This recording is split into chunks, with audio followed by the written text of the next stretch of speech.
Hi, Bob. We have got a great guest today. So, Bill Bass, an expert in the use of virtual reality in education. Should be a good show. What do you, I don't know what your experience is with VR in education. What are your thoughts about this? So I have I don't know. I'll just tell you how it is. So the EdTech group has started working with 2 schools recently that are already using VR. They've got headsets Great. that they've bought off the shelf somewhere that they're trying to make work in their school. And it's led to a lot of frustration, honestly. There's no curriculum. There's no, right? No frustration in school with technology. There's no curriculum and there's no cohesiveness to what they're trying to accomplish, and they're thwarted. So, but once in a while, you get this glimpse. It all comes together, a great environment, and you see it come together, and it's just phenomenal. The kids, it's like, oh my God, this is going to change the world in the way education works. So that's what we need to know, is we got to figure out how to get there all the time. Well, I think you're in for a treat, actually, because Bill has been training schools and districts across the country on VR and education for probably close to 5 years. So let's see what he has to say. Hi, everyone. Welcome to the show. Today's guest, Bill Bass, has been working in education for 25 years. And throughout that time, one of his main focuses has been on the innovation and implementation of new technologies into the school system. From pioneering paperless classrooms in the early 2000s to becoming the Innovation Coordinator for Parkway School District outside of St. Louis, Missouri, 10 years and counting. If it could exist in the classroom, Bill Bass makes sure it can. As technology advances quicker than ever before, Bill joins us today to talk about how education can be taken outside the classroom from within the classroom. Bill Bass, welcome to the show. Hey, well, thank you, Alex and Bob. I appreciate it, and I'm happy to be here. It's great to have you. So you and I have known each other for years, actually, when I was a tech director in the St. Louis area. And so we got to know each other then. We've done some work together with educational collaborators, and I am just sort of a constant student of you, learning from all of the innovative things that you've done. So, and your career was, you'd had another whole career sort of before you and I had a chance to meet. So, kind of going back to your days of like a soccer coach in Winfield to eventually becoming the president of the board at the International Society for Technology in Education, which everybody just calls ISTE, being the board president at ISTE. Walk us through your career and how do you get from being one to the other? Yeah, so it actually is really interesting. I think about when I started. So back in the late 1900s, that was when I entered the classroom. And if we think about it, So you and Alex were there together. Feels like you took like a covered wagon to that space. a little bit. We've uphill both ways in the snow, walking with bare feet, right? It was a different time.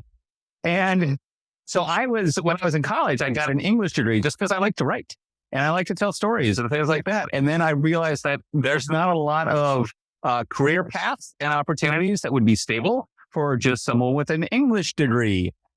Sure, I could say things and write things and, read really well, but that didn't actually translate into a career. And so I decided, okay, I'll teach because I like teaching. I had done, I had done summer camps. I was a coach for kids for soccer and gymnastics and all kinds of stuff along the way. But so I became an English teacher, and I figured that I was going to, do this for a little while. And my goal was really this: I want to teach kids to write.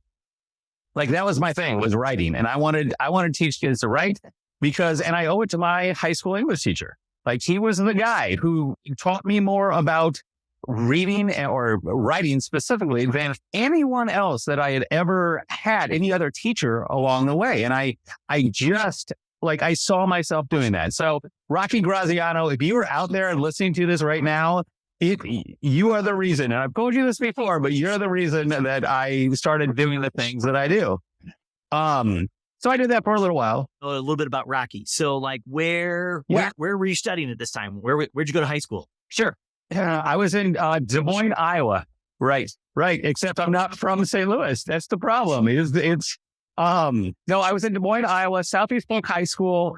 It was, kind of a rural area just outside of Des Moines, home of Adventureland, the Stoll theme park, and it's in the middle of Iowa. I lived right beside it. And so But Rocky he was my English teacher my senior year. He taught me how to write. When I went to school, I was excited about writing, and I owe it to him. I would not have been a writer. I would not. I have 3 books now that I published. I would not have done any of that without this guy. And so, that was inspiring. I went through. I just started teaching in middle school, moved up to high school, and then changed districts, and could kind of coach soccer all the way through. But then, I needed something. I knew I needed my master's, right? Because that's what teachers do. And so I began thinking about, what I wanted to do. And so my boss at the time, my department chair, her name was Rhea Cox. And she put me in a classroom because there was this opening for this media position. So modern media. It wasn't so modern, incidentally. It was like we studied newspapers and radio and things like that. So to call it modern was a stretch. Early 1900s, even. Early 1900s media. Yes, that's what we were studying. Right. All right, good. Okay, so during Alex's time, so I spent my time they put me in a computer, and legitimately, this was 1998, so it really was the late 1900s. But in 1998, they put me in a room with computers, and they were like, "Good luck," and I was like, "Uh-oh." And so I knew I had to get my master's. I went and got a master's in instructional technology, and really it was around the design for instructional technology, and I got hooked immediately, and I was excited about it. I mean, I took 2 computer classes in college. I didn't care. I just wanted to write things, right? And so the fact that from there till now, drastically different. But that path, I was put in a classroom out of necessity because they needed somebody to do it, and I figured out how to do it, and I figured out how to engage kids with computers. Fast forward, I got my master's, I got a degree in online learning, and I created a paperless classroom in my class. And this was like before Google Docs, right? So we didn't have that collaborative space. I taught my kids how to do grammar through HTML because it's all patterns. And so I taught my kids in English class how to write HTML so that they would recognize patterns in their language and then translate that into punctuation. And so that was our start of kind of really thinking differently about what we do in the classroom. Get punctuation and syntax with HTML. Okay, I'm all with you on that. Grammar? Grammar and HTML, because if you think about grammar differently, if you don't think about it in terms of this is the subject and this is the verb, and you think about it in terms of structure. Right? You need something that, yes, we talked about language, subject, verb, and things like that, but we didn't necessarily focus on through the HTML. I got kids that I would never have gotten talking about past participles. They didn't care, right? But with HTML, when they could type something and then see it on their screen and be like, oh, wow, okay. So it was structure, and that was the entry point into talking about grammar. Not necessarily because it's the beauty of making something as opposed to writing is still obviously making something, right? But to see sort of like a digital product as a result of your writing, I get it. Okay.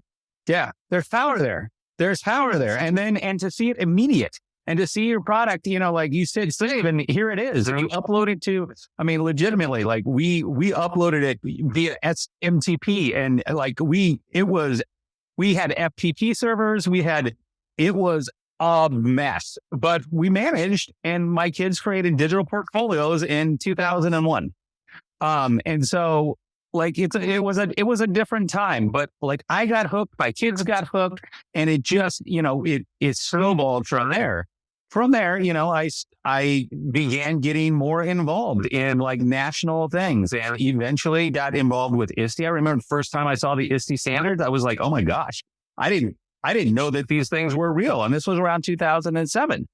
And so, right after they got published, that the main ones got published. And so I was really, I was always seen in my department and all that as the computer guy or somebody that was paying attention to that digital space and pushing people and that kind of, I became a department chair, and then I became a tech coach and an instructional coach. And now I'm a district administrator responsible for innovation. And during that time, just was fortunate enough to be, elected to the ISTE board, and then became president of the ISTE board. I had no idea that would even be like my path. Are you kidding? I had no idea, but it really did, all of those things like shifted and shaped who I would become as a leader, as a technologist, as an educator, and truly like as a father and as a husband and as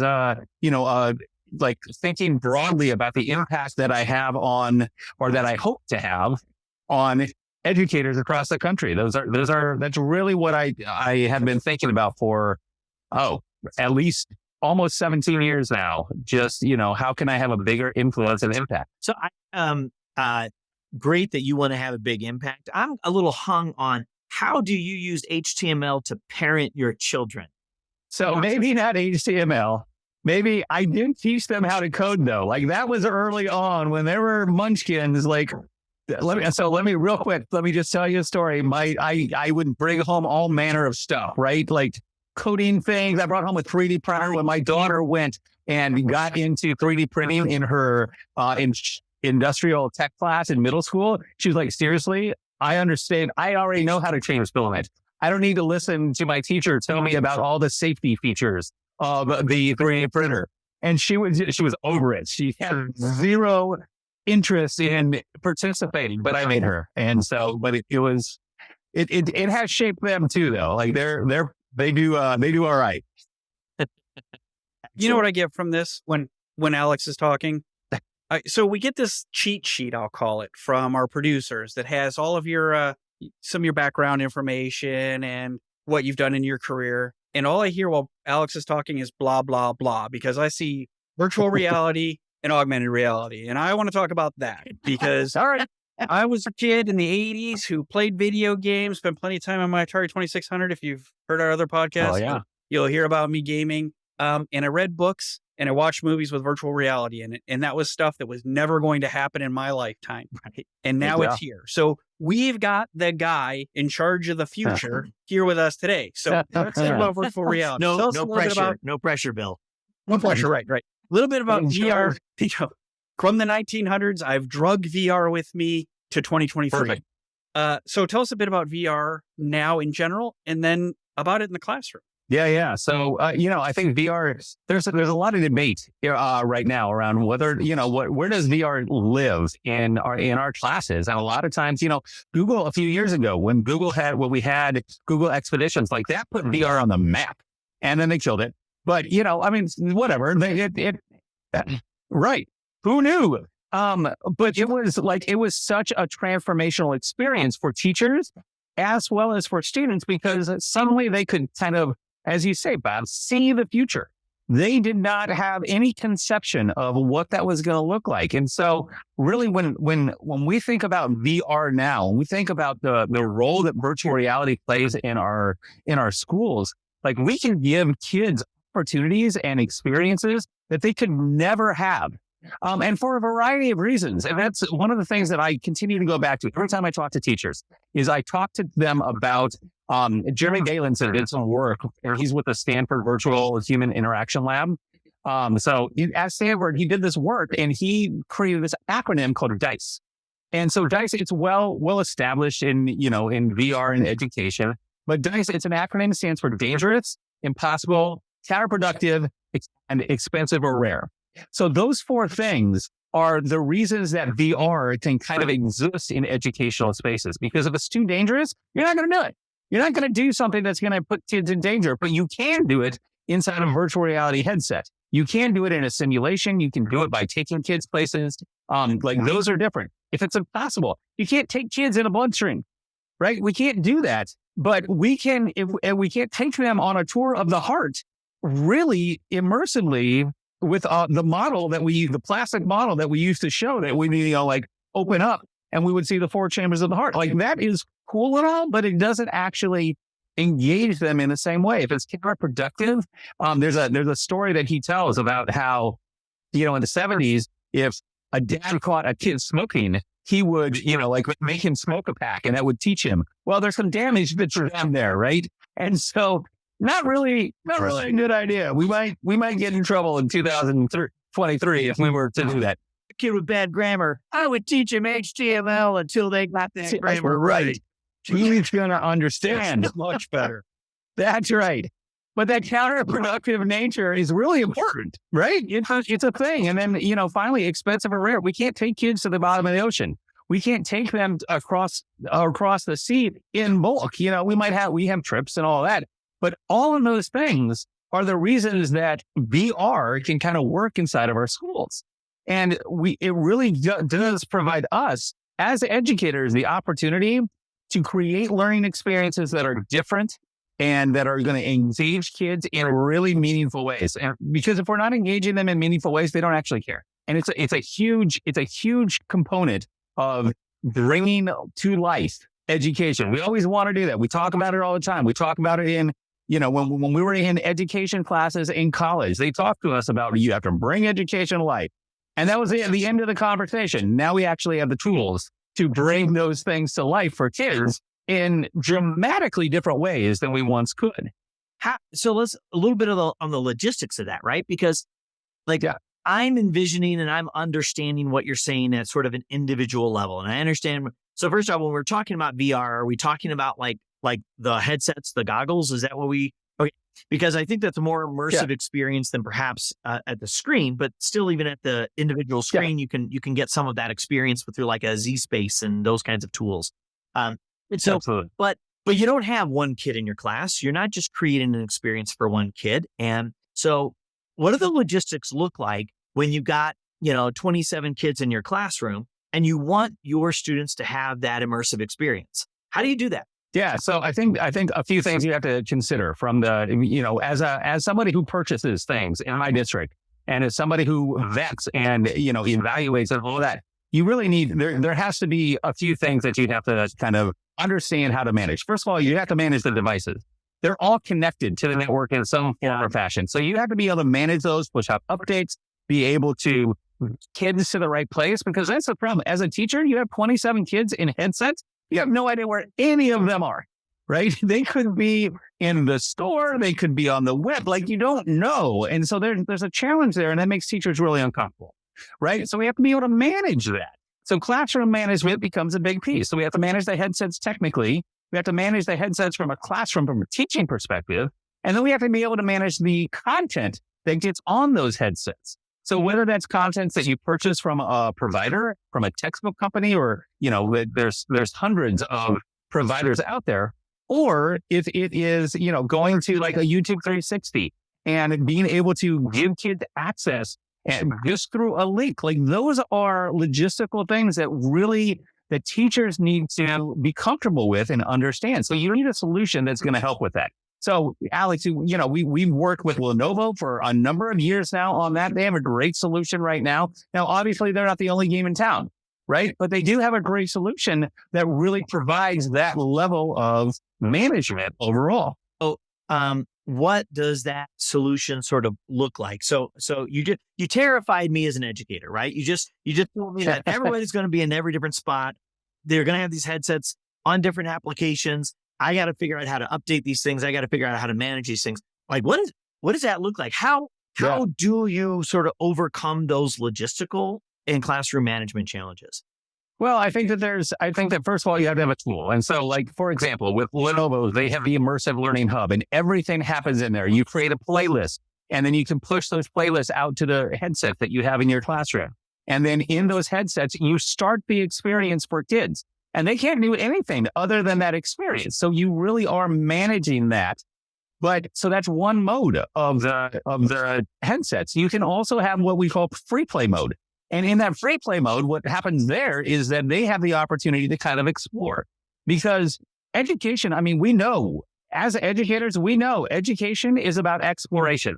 And so we want to have both of those. We can have guided exploration, which is what's happening in the teacher tools component of that. And then you have free exploration where kids can go and they can learn about the things that they are deeply interested in.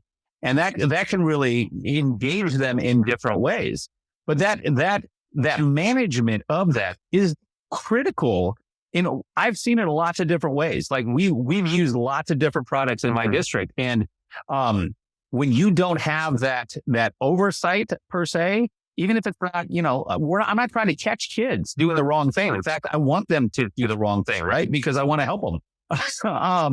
But I want to be sure that as a teacher, I'm not going to use it if I can't manage it, if I can't make sure that, I'm meeting my goals, because we don't do VR for the sake of VR. Even though it's cool, even though we dig the headset, we do it with a purpose. And every time we engage with VR, we have to have that purpose in mind. Because if we don't, we're just, it's playtime. And that's a really critical piece that I think we have to continue to address over time. And the other misnomer, let me also say this, the other misnomer that I find all the time is that we think that every kid has to be having the exact same experience at the exact same time. And here's the thing, in VR, no one has the same experience ever, because it's, you can see whatever you want. It's not linear. And I talk about that with teachers when they're creating VR or they're creating experiences. They are no longer in charge of the student experience. Students, and it's really empowering for kids because students become in charge of that experience. They have choice. Now, it may be a series of choices of our choices as educators and as designers, but we don't direct their attention nearly like we do inside of, more traditional linear learning opportunities. And so that's a mindset shift that we really have to think about differently. And that goes back to, I think for me, that goes back to storytelling and how we engage kids in their path. Because honestly, if I thought of a linear path when I was in high school, this would not be where I am right now. I would not be in this seat talking to you guys. Imagine a future where students can access tools that spark learning, growth, and creativity. At Lenovo, our K-12 solutions are designed to create a world where EdTech tools are safe and secure, engaging and easy to use, and built for productivity wherever learning takes place. We partner with customers and value lasting relationships. We work closely with you to assess your needs, evaluate options, and customize solutions. We understand the dynamics and trends shaping K-12 today and tomorrow and how they affect your specific situation. We can help you plan wisely to deploy and scale solutions that will deliver the best student and teacher experiences and improve learning outcomes. We do this all while implementing the right education technology for your use case and budget. Visit us at the link in the show notes below. You've told us a bit about what we're doing now and what can happen. And I work with a lot of schools, and I will say that only a handful are using VR to any at all. And in the few that are tip of the iceberg, right? They're dabbling. I think it's important for teachers and administrators and parents to know why do they have to learn it? What's going to happen in the future with VR in AR, if you'd like, that makes it important that we know now. Like when I was in school, I learned to type. Dumb luck that I took a typing class, but it's paid off big, right? We'll just say it's helped me to be eligible to play baseball, but there you go. paid off. This is something that's going to pay off if these students have it now. So what's the future going to be? Yeah, I think a couple things. I think first of all, we're going to see a lot more simulation type things in terms of training and in terms of even the work that we do. Like we have even like if you think about the medical field, if you think about the ways that we do even surgery right now, right? A lot of the surgery isn't by somebody who is sitting in the room anymore. It's done through a robot, and a lot of times that's done through a virtual reality experience of some sort. Because they are engaging in that, they can see it, but they have to manipulate the robot through virtual reality. Like that is a concrete, really good reason. And now granted, that's just the medical field, but we're going to see more and more of that with simulations. And, ultimately when I think about education, the reason that we create experiences for them is to give them a broad breadth of understandings and experiences that they can take with them in order to make decisions when they're in their futures, right? And so with virtual reality, when we think about like the future of virtual reality, first of all, we're going to see more of it. Augmented reality is going to kind of bleed into this as well. And I think there's great advancements that continue to happen in augmented reality. But with virtual reality specifically, it's going to give us more, I think it's going to give us, and it's already started to, but it's going to give us more opportunities to experience things that we could never experience because of really going back to that whole dice thing. It's too dangerous. As people who walk around in the world, we need to understand like the implications of these experiences that we're trying to create. And so I think we're gonna continue to see more of it. I think it's going to become more and more critical in education specifically, so that, Bob, to your question, when students leave us, they have not just read about something, but they've experienced something. And that is going to guide them in their future endeavors, because that experience is going to provide them with context in order to make decisions in their future. And that's why we teach kids. That's why we have schools. That's why we spend an inordinate amount of time thinking about how to really engage kids and how to bring technology to them so that they are able to navigate the digital world that we live in and be successful in that, in whatever endeavor they have. And truly, virtual reality is just one component of that.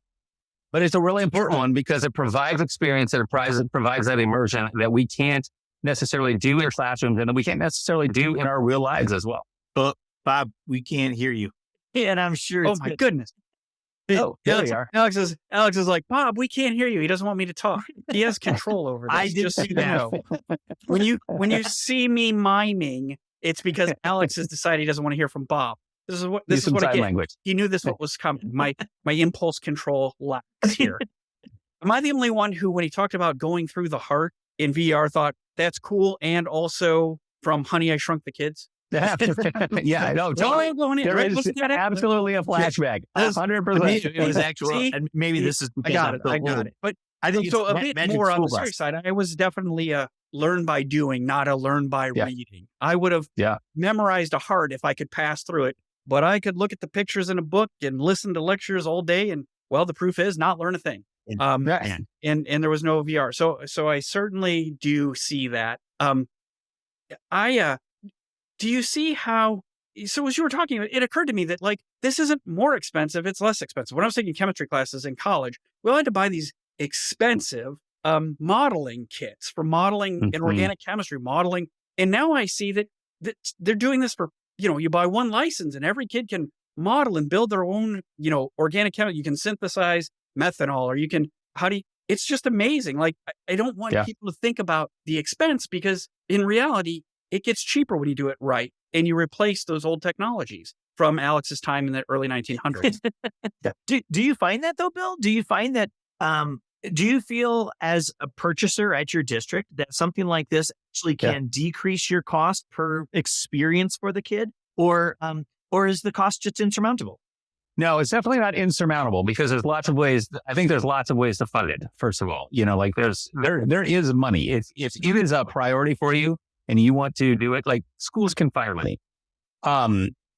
However, like if you figure out how to offset some of that because of the experiences that you're providing, the modules that you're purchasing, you can kind of offset, Bob, to your point, some of the chemicals or some of the modeling or some of the equipment that you need. I think where we fall down is, as educators and as adults, we often think, oh, you know what? This is the way I did it. So this is the way that I understand it. And so this is the way that it makes sense for me. And I think that's where we kind of have, I don't want to say issues, but that's our mindset.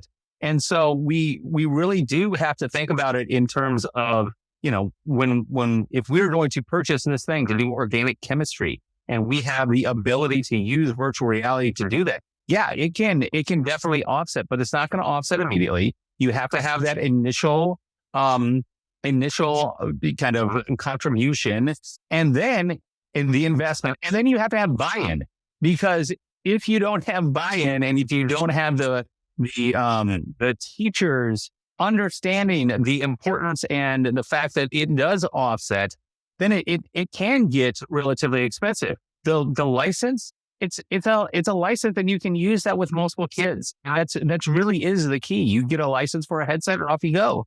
But it doesn't necessarily translate directly. And usually in my experience, you don't see that offset for about 3 years. So you do have to figure out in that 3 year period of time, what are you willing to give up? Because every time you get something new, you're giving up something else. In schools, there's typically no new money, right? So how do we manage that along the way? So I was thinking about this, and this goes to show how slow I am. No jokes from you, Alex, about being the smart one of the two of us. I literally came to this podcast from a career center that we work with, where they do great work in more vocational education. But they do virtual welding on everything because it's cheaper to do VR welding in it. And I weld. I do some welding myself. So I've used the virtual, and we have where I'm at here in Northeast Ohio, Lincoln Electric is world headquarters. It's just on the street from us. But even then, with their donations and their support, we still do a lot of VR welding. And the school makes the investment in that because that's cheaper than real welding and gives you the same. But then you can use that high performance equipment, goggles, for other things. So maybe the answer is we got to find that in your school. Where is it where this makes financial sense, and then spread it amongst the other programs or the other grades or the other schools? Yeah. Go ahead, Alex. Well, I'm sorry. Go ahead and answer that, because I want to go in a slightly different direction before we move on to VR. Yeah. So I think I said, Bob, I think that's a really good point, because it's not that you don't always have to create an initiative around something. You don't always have to have a big project to do, because sometimes it's just kind of getting that foot in the door. And I do think, and I say this to folks all the time, like peer pressure can be a really positive thing. Like we talk about it in terms, it's always a negative thing. It's not always a negative thing, because what happens is kids start talking to each other, and then they start talking about, oh, I just did this really cool thing. And so there's a competitive nature, and there's pressure for teachers to learn beyond. And that kind of peer pressure, like I'm in on, because it really is for the best interests of kids. And so we don't have to create an initiative. We have to create an opening. And so the difference between an opening and an initiative, funding wise, it can be massive. But impact wise, it can be even more massive. And more of a sort of a incremental kind of change management sort of approach to the growth of the solution, which also kind of lowers those front end costs associated with that 3 year adoption, right? Like you can start to get some speed on that adoption before you drop the money. That's good. You said something earlier that's kind of been rattling around in my head, and I want to get it out before we move on. And that is, that immersive experience and the personalization and the understanding that comes from it. Is there any research on students developing increased empathy as a result of experiencing something via immersive learning like VR versus a book or a lecture? Yeah. So I know that there is. I can't point to it right now, though. So sorry about that. But I do know that it exists. And so briefly, just really fast, I want to let me tell you a little story. There was a simulation, a VR simulation. I think it was called The Tree. And the way that it worked, it was that you get involved in this, and you start out as a seedling, and you essentially grow. You see yourself grow. You see ants walking by and things like that. And it is linear, right? But you grow from a seedling into a small tree and into a big tree. You have, it rains and it does all this stuff, and you grow. And, you hold your arms out to your side, and you look over, and like your arms are branches, and then you have leaves and things like that. And then you have, pretty soon you smell different things. So it's a really immersive experience. And so it's not typically done in like normal, everyday K-12 classrooms, right? It's a little more than that. But pretty soon somebody, as the facilitator of the experience, they light a match. And in that match, you smell fire, right? And you start to look around, and you notice that there's a wildfire coming at you. And you're a tree, you can't move, right? But you notice that there's a wildfire coming at you. And the wildfire, gets closer and closer and closer. And, you feel, like I did it. You get this anxiety inside, and it's kind of an awful experience, but it's also a really interesting one as well to think about, because you have become this tree, and eventually, like, you're engulfed with this flame. And it is like, it's, for some people, it completely freaks them out. If for other people, like it's this, like I took it as an academic experience actually, because, education, but then, like you return to the earth as part of the earth again. And so it's it's meant to show that cyclical cycle.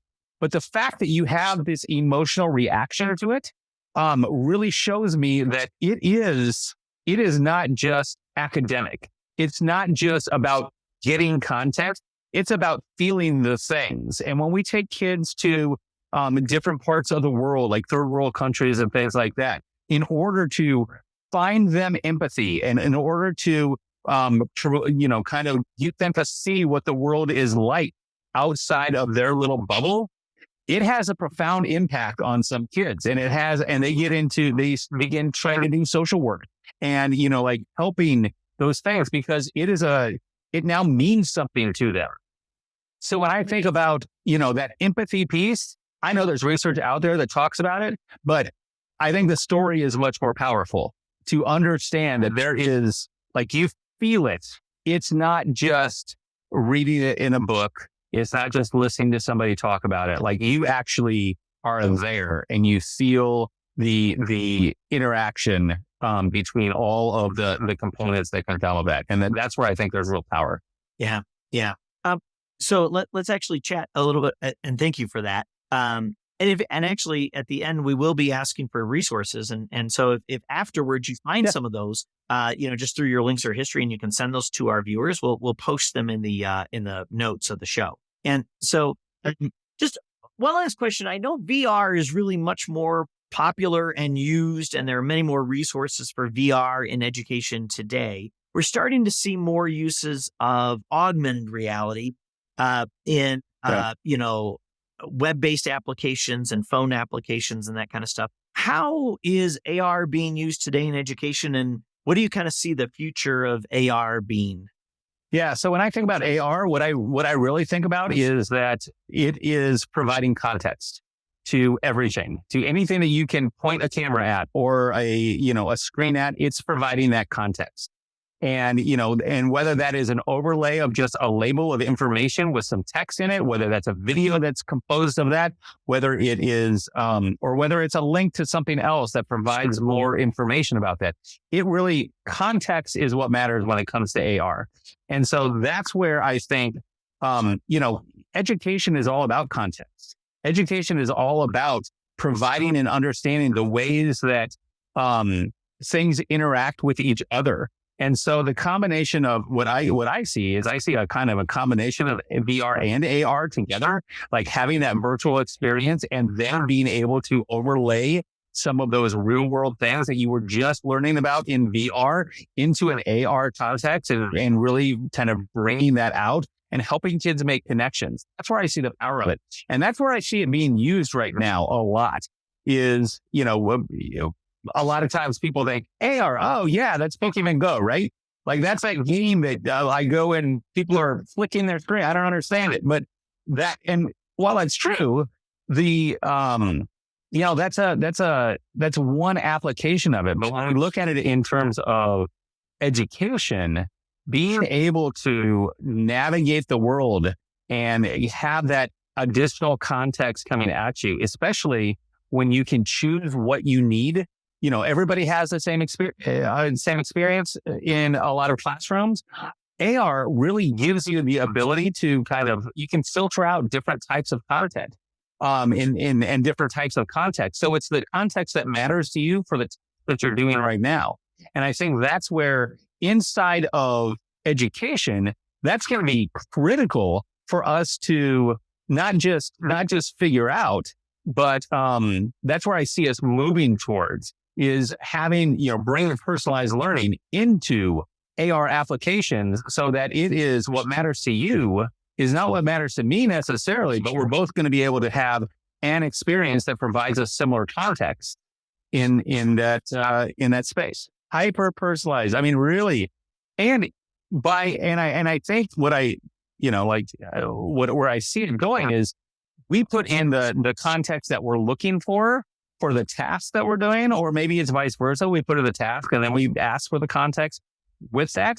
And then whatever that platform is, filters for us and provides us what it thinks we want. And then we're able to customize that going forward. And it's because our needs change based on every time we use it. So we may be looking for something completely different for another purpose. And that context needs to change with us as opposed to forcing us to change because of the context. Awesome. Bob, you want to bring us home?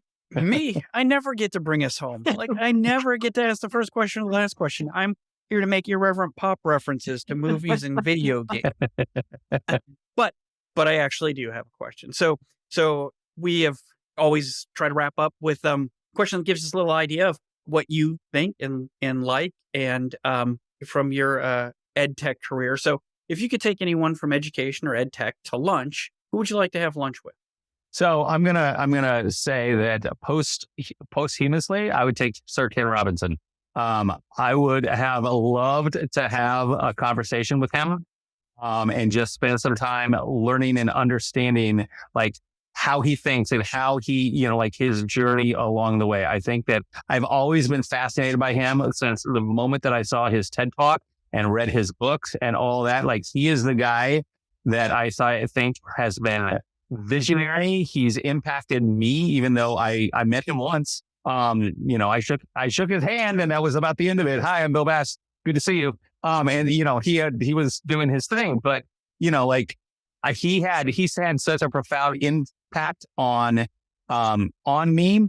And the other person I would take out to lunch, and I referenced him earlier, is Rocky Graziano, and just talk to him about, how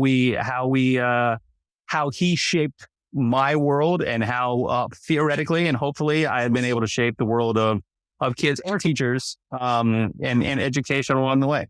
Nice. I feel like I have to throw in something here because I, a less than stellar student and a math kind of guy, I was an engineering student. 2 English teachers of mine were my favorite teachers. S.A. Parrish and John Wampum had a huge impact on me. And I'm shocked at that because I was not one of those students. But I feel like, that would be a great lunch. We asked that question of everybody, and that's who I'd want to have lunch with. So I completely agree with you, Bill. That would be a good lunch to go back and thank them for what they've done for us and how they've impacted us all along. Yeah. I think it's important. I think that gratitude is such a big piece of, at least, for me, what I kind of think about when I think about my career and all the people who have impacted it over time. That's just a good question for our audience too, right? Like, what teacher influenced you, to make the career choices and life choices that you've made? I don't know a single person that you can ask that question to where they don't kind of get a smile on their face, right? And just enjoy a little bit of joy. So, Bill, I mentioned we're going to ask you for some resources at the end. If you can just sort of follow up to an email that we'll send you with anything that you think our listeners would be interested in. But just now, off the top of your head, are there any sorts of resources that you think our listeners should go after and take a look at to kind of help them understand the power and benefits or practicality of using VR in the classroom? I mean, absolutely. I think there are, first of all, there's so much content out in the world right now. It's actually easy to find VR content.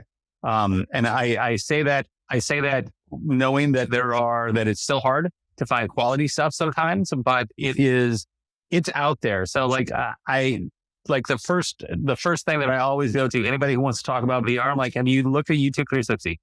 Period, done. Start there. That's where you should start. And then New York Times has a whole virtual reality component that you can use in the classroom. You can use for your own purposes. Don't think that VR is just games and all that. There are so many resources out there. And I think those are 2 that I often go to. If you're looking for a collaborative space, I think Mozilla has 2 great products, and one is called Hubs. The other one is called Spoke. Both of those are huge, and just in terms of that interaction, being able to interact with other people inside in a social space inside of VR, I think is critical. When we think about just the VR content, not beyond content, like philosophically, how do you utilize and things like that. ISTE has some great resources that go along with virtual reality that are, like here are some resources to bring in, but here's also why you might want to use it. Jamie Donnelly is an ISTE author, and she has a whole host of strategies and a book or two around how VR exists in those spaces. And I think those are some really strong resources that I would point people to. And then finally, I would say if you're wondering about VR as a whole, like why to use it in education, or looking for some things that are gonna prompt you as a teacher, look up the Virtual Human Interaction Lab from Stanford. Jeremy Balin said that's where that DICE acronym came from. He has great stuff, and they have been working on VR. For them, VR is not new at all. Like they've been doing this for a long time, and it's really great stuff to kind of help you frame VR in your head, because it is about that mindset shift sometimes. So I told Alex before we started this, when we saw you on our list of people to interview, how excited I was, because I couldn't wait to talk about VR and AR, and it has lived up to it completely. Your enthusiasm for it is contagious, and I can't wait to see the resources and start doing my own homework on that. Great. Yeah, it's going to be great. Bill, thanks so much for joining us on the show today. We really appreciate you having you. This was wonderful. Absolutely. Thanks for having me, and I look forward to talking to you all again someday. All right. Take care. Oh, that was a lot of fun. I mean, I know Bill. I enjoy talking to him anytime, but that was a lot of fun. What did you think? If you think that was fun, wait until you hear what I have to say about it. Okay. I'm going to say this slow for you so you can enjoy it, because I know you never hear it. But you were right, Alex. Bill knows his stuff. Go ahead. Get it out of your system. Oh, let me write this down. Hold on a moment in time. There you go. Alex Inman writing it down in a video podcast. Obviously, Bill knows his stuff, right? Bill. Yeah. So, Yeah. I knew the potential. I talked about the problems of VR and AR, but I knew the potential. But then when he talks about empathy and being stuck as a tree, you can't move, and the fire is coming at you. I know what I feel like watching a movie that has you, tensed up or some anxiety. But to be a tree and it's moving at you, he said it exactly right. It's awful but good feeling to understand that, which, at the time made me think about our podcast, right? It's awful. Awful but good. Less good when you're right, though, Alex. So for the good of the podcast, I think let's not be right again, better. okay? So what about you? What did you think? No, I really enjoyed that empathy piece, right? Because empathy really is just fundamentally deeper learning. And as educators, how could we not want a deeper sense of learning and understanding from our students, right? I mean, that's what we see. So I really, there are a lot of technologies that are whiz bang. And I think the earliest days of VR were not a whole lot more than just sort of whiz bang opportunities. But the curriculum, the opportunities, the development really is providing powerful ways for students to deepen their understanding of that which we are seeking to teach. And I think that that's just really incredible. So, right, I went to lots of classes. You'll be shocked by this, but I went to lots of classes where I sat there, paid attention, and then forgot every bit of it when I walked out. Sure. I can't imagine I would ever forget the feeling of being that tree. Like, I just heard about it and I won't forget about it. So, something that came up in there, Bill's got this great long resume, but it occurred to me while we were talking is that he's a collaborator with education collaborators, right? So as he's talking, I'm like, I need to get this guy with my school because they need to see this. This is where it's at. So that's my next step. Well, we were happy to sign them up to come to your schools and show them how. And it was fun to that point. Actually, it really was fun for me to be sort of on the audience side of him sharing all that stuff. We worked with him and his team in the creation of that VR training and along with the great work with the people at Lenovo. But to be sort of a member of his audience kind of showed me the power that it can have when he and his team members go out to schools and help them understand this. So yeah, I'm happy to send him out there. So anyways, the cost is going to be very affordable, and all it will include is for you to tell me that I'm right just one more time. Okay, good night, everybody. Never again. Till next time.